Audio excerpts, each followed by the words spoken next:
What up, guys? It's your girl, the Bougie Girl Farmer. I am out here. I'm on an actual farm, a bee farm. So I'm here with my friend, my good friend, the one who has been helping me with my bees. She's been helping me, oh my gosh, so much. I am here with Caroline. Look at her. Already suited and booted. The bee suit has been activated. So we are today going to, let's see if you can see her hives. We are checking on her hives. These are her hives. And as you can see, there are others. There are others down there, but not hers. This guy owns this land and he allows people to put their bees here. Some people stay here. And you know, it's not bad. It's not bad at all. And he has like a lot of fruit trees, a lot of different trees out here. So the bees get their pollen, pollinate, and you know, do what bees do. I'll be back.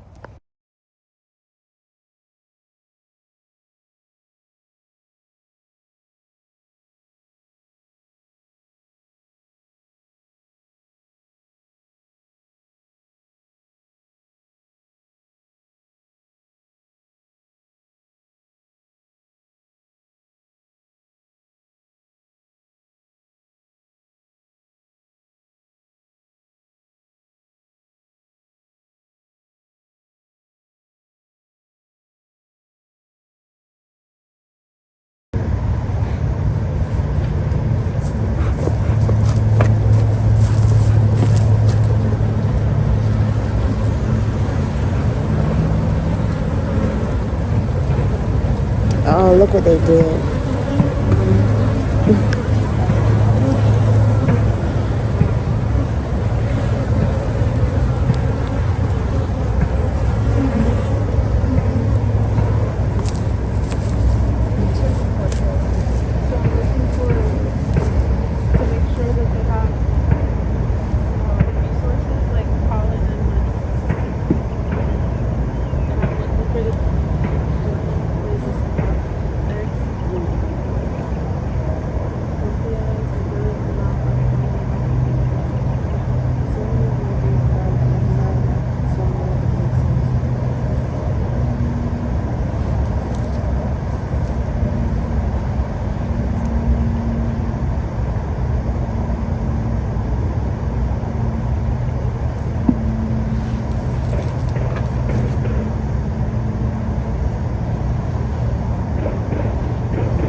and that's what they feed the eggs inside. So when bees are born, they start off first as like they clean out their cell. First they clean their cell, and then they prepare it for another bee. Oh look, you can see the hive beetle.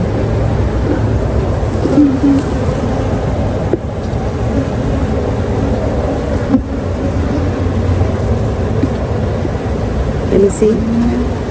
No, I want to kill it, but I'm damaging it. Did you get I'll it? leave it. No, I got one. But so when bees are born, Oh, wait. Hold your arm out. Your arm. Oh. well, that's good. They fell out. Maybe they just don't like the sunlight. They like to be in the dark, you know. So first bees are cleaner. They clean themselves, then they go out. Then they become nurse bees. Like they go and feed the eggs that are in the cells. Like for example.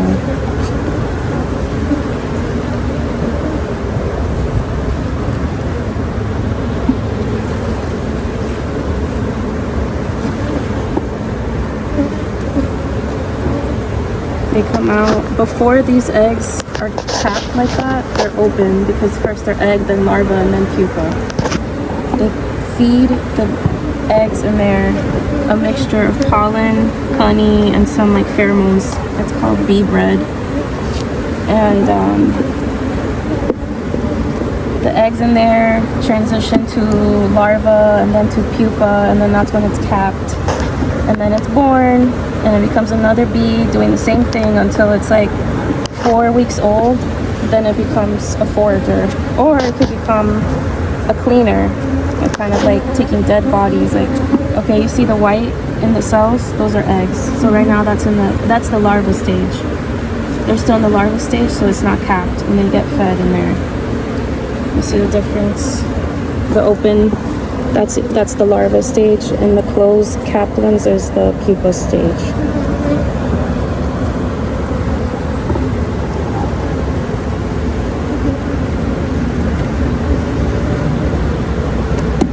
So they have different jobs. I have 9. This is just a 9-frame box because I bought it by mistake, but it's not too bad. It's less to take care of, you know. So I would consider this a healthy hive because it has eggs, so that means there's a queen. It has nectar, it has pollen, and it has honey, and there's enough bees to protect like all of the space, so we're gonna leave it the size that it is. It's like, for a beekeeper, like you're always wondering, like, should I increase, should I decrease, right? Are they okay? Like right now they're eating a lot of Brazilian pepper. The tree, that tree is kind of done flowering. See the red stem? It's done flowering, so that nectar is over. So now you know, like, then they have less food, so they have to forage harder. But then that's when the populations decrease in the winter, when they don't have enough.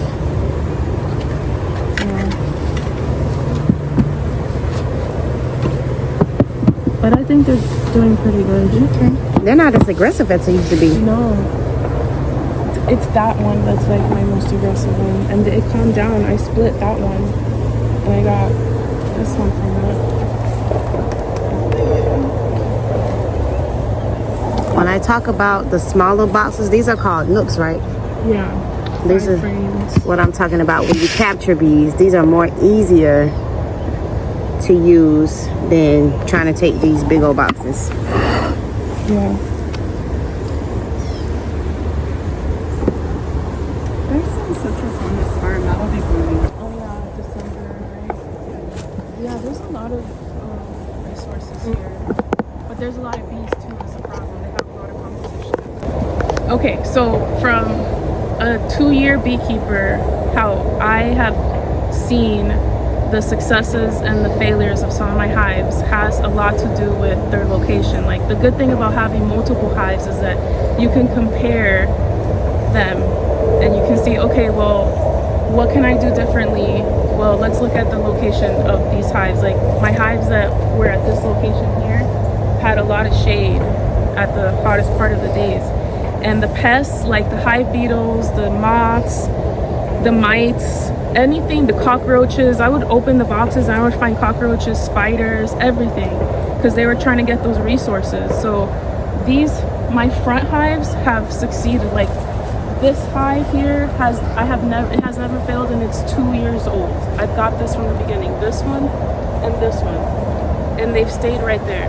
So I think it has a lot to do with that. Plus, you got to treat them however you want to. I guess that's my failure this year, was not treating them, and I lost 4 hives to that. So one that was right here, 2 there, and one that was kind of already kind of weak, but that one failed too.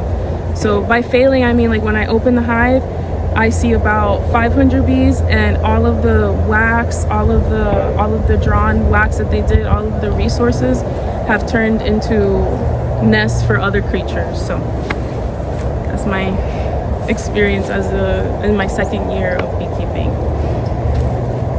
And thank you to Victoria for always calling me to go on these adventures at 10 o'clock at night. She's like, my neighbor has some bees. We've been on some crazy adventures together, and it's been really fun working with you. Aww. All right, y'all. So y'all heard it. We have Caroline here. Y'all heard from Angela. Y'all heard from Bert. We got some heavy hitters in the beekeeping world.